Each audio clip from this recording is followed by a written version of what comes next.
बिस्मिल्लाहिर्रहमानिर्रहीम। अस्सलामु अलैकुम। हज़ूर अकरम सल्लल्लाहु अलैहि वसल्लम की तौक़ीर व ताज़ीम। सामीन, ईमान के दोनों दर्जों को लाज़िम व मुल्ज़िम समझने से ये बात खुद ब खुद मंतकी तौर पर समझ में आ जाएगी कि ईमान जब यकीन क़ल्बी के दर्जे तक पहुँचता है तो इसके नतीजे के तौर पर इंसान के अमल में कुछ असरात लाज़मन पैदा होने चाहिए। इस ईमान का पहला लाजमी नतीजा तो वो है जो इसी आयत में ईमान के ज़िक्र के बाद अज़्ज़ारूहु के लफ्ज़ में आया है, फ़ल्लज़ीना आमनू बिही व अज़्ज़ारूहु, यानी बस वो लोग जो मोहम्मद सल्लल्लाहु अलैहि वसल्लम पर ईमान लाए और जिन्होंने इनकी तौक़ीर व ताज़ीम की। गोया ईमान का पहला तकाज़ा तो तौक़ीर व ताज़ीम है। जब रसूलुल्लाह सल्लल्लाहु अलैहि वसल्लम के बारे में ये यकीन हासिल हो गया कि आप सल्लल्लाहु अलैहि वसल्लम हमारे खालिक, हमारे मालिक, हमारे आका और हमारे परवरदिगार के फ़रिश्तादा हैं, इसके पैगाम्बर हैं, इसके रसूल हैं, जिन्हें इसने हमारी हिदायत और रहनुमाई के लिए मबऊस फरमाया है, और अन हज़ूर सल्लल्लाहु अलैहि वसल्लम ने जो कुछ पेश फरमाया है, जो तालीम दी है, जो अहकाम दिए हैं, जो ख़बरें दी हैं, जो अवामिर व नवाही बताए हैं, हलाल व हराम की जो क़यूद आयत फरमाई हैं, इनमें से कोई बात भी उन्होंने अपनी जी से पेश नहीं की, बल्कि हर बात अल्लाह की तरफ से पेश फरमाई है। जैसा कि सूरत नजम में इरशाद फरमाया, वमा यंतिकु अनिल हवा इन हुवा इल्ला वह्युन युहा, और ये रसूल सल्लल्लाहु अलैहि वसल्लम अपनी ख्वाहिश नफ्स से नहीं बोलते, ये तो सिर्फ वही है जो उन पर भेजी जाती है। तो दिल में आप सल्लल्लाहु अलैहि वसल्लम की तौक़ीर व ताज़ीम का जज्बा पैदा होना और अमल में इसका इजहार मंतकी है। मालूम हुआ कि ईमान का पहला फितरी और लाजमी नतीजा हज़ूर सल्लल्लाहु अलैहि वसल्लम की तौक़ीर व ताज़ीम और आप सल्लल्लाहु अलैहि वसल्लम का अदब व एहतराम है। सूरतुल हुजरात में इस अदब व एहतराम और तौक़ीर व ताज़ीम की शरह बयान हुई जो मुसलमानों से मतलूब है और जो इन्हें मलहूज़ रखना चाहिए। फरमाया, या अय्युहल्लज़ीना आमनू ला तरफ़ऊ अस्वातकुम फ़ौक़ा सौतिन नबिय्यि वला तजहरू लहू बिलक़ौलि कजहरि बादिकुम लिबादिन अन तहबता आमालुकुम व अंतुम ला तशऊरून। ए ईमान वालो, मत बुलंद करो अपनी आवाज़ों को नबी सल्लल्लाहु अलैहि वसल्लम की आवाज़ पर, और ना उनसे गुफ्तगू में आवाज़ को इस तरह बुलंद किया करो जिस तरह तुम बाहम एक दूसरे से गुफ्तगू करते हुए अपनी आवाज़ को बुलंद करते हो। मुबादा तुम्हारे आमाल बर्बाद हो जाएंगे और तुम्हें शऊर तक ना हो। शऊर व एहसास तो इसी वक्त होता है जब इंसान ये समझे कि वो हज़ूर सल्लल्लाहु अलैहि वसल्लम की किसी नाफरमानी का मर्तकिब हो रहा है। सामीन, गौर करें, यहाँ रसूलुल्लाह सल्लल्लाहु अलैहि वसल्लम की नाफरमानी और मसीयत का कोई सवाल पैदा नहीं हुआ, बल्कि मुजर्रद सूए अदब की वजह से सारे नेक आमाल अकारत होने की वईद सुनाई जा रही है। रसूलुल्लाह सल्लल्लाहु अलैहि वसल्लम की नाफरमानी और हुक्म अदूली और आप सल्लल्लाहु अलैहि वसल्लम की राय को पसे पुश्त डाल देना तो बड़ी दूर की बात है, जिसकी मसीयत होने में कोई कलाम नहीं। महज ये सूए अदब के रसूलुल्लाह सल्लल्लाहु अलैहि वसल्लम की आवाज़ पर अपनी आवाज़ को बुलंद कर दिया जाए तो इस पर कैसी धमकी दी गई है और कैसी ज़बरदस्त तंबीह की गई है कि हज़ूर सल्लल्लाहु अलैहि वसल्लम के मामले में ऐसी बेएहतियाती बरतने के सबब से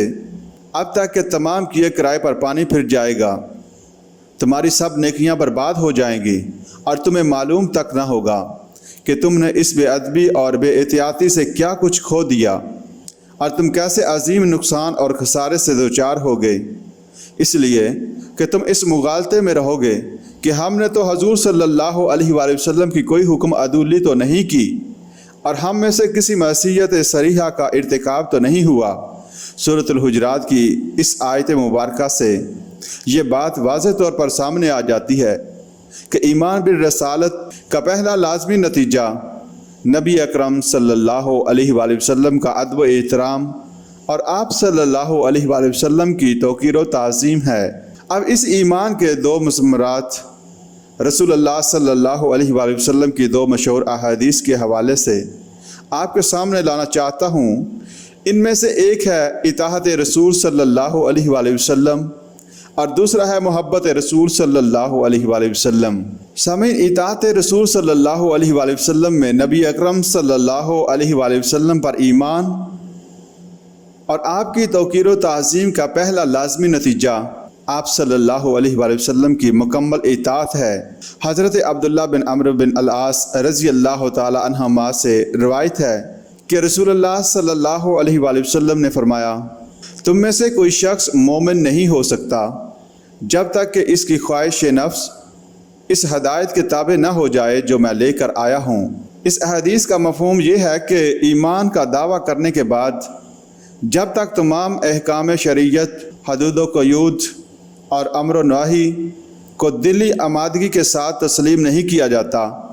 جو رسول اللہ صلی اللہ علیہ وآلہ وسلم نے قرآن و سنت کے ذریعے سے پیش فرمائے ہیں، اور جب تک اپنے نفس کی خواہشات کو کچلتے ہوئے قرآن و سنت پر عمل کا جذبہ بیدار نہیں ہوتا،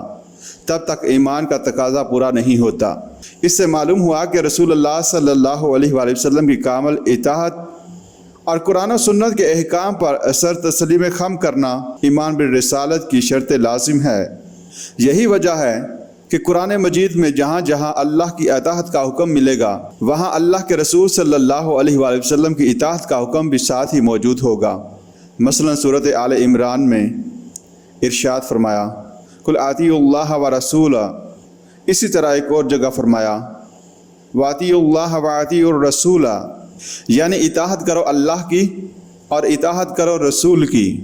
جب محمد صلی اللہ علیہ وآلہ وسلم کو اللہ کا رسول اور اس کا نمائندہ مان لیا ہے تو اب تمہارے لیے اس کے سوا کوئی چارہ کار نہیں ہے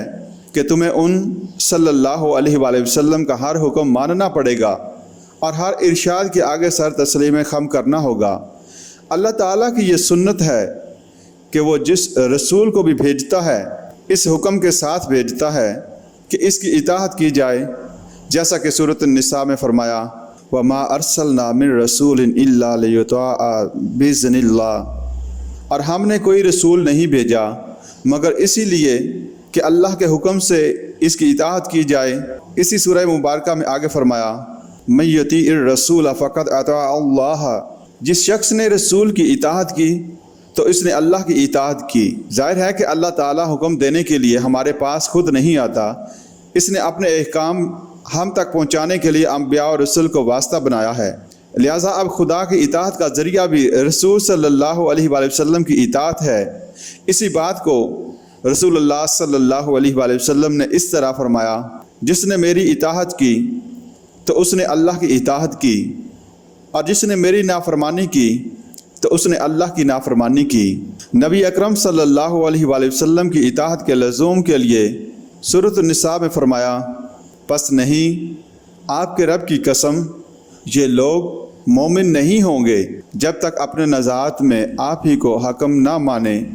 پھر آپ جو فیصلہ کریں اس پر اپنے دلوں میں کوئی تنگی محسوس نہ کریں اور اسے پوری خوش دلی کے ساتھ قبول کر لیں۔ یہ آیت مبارکہ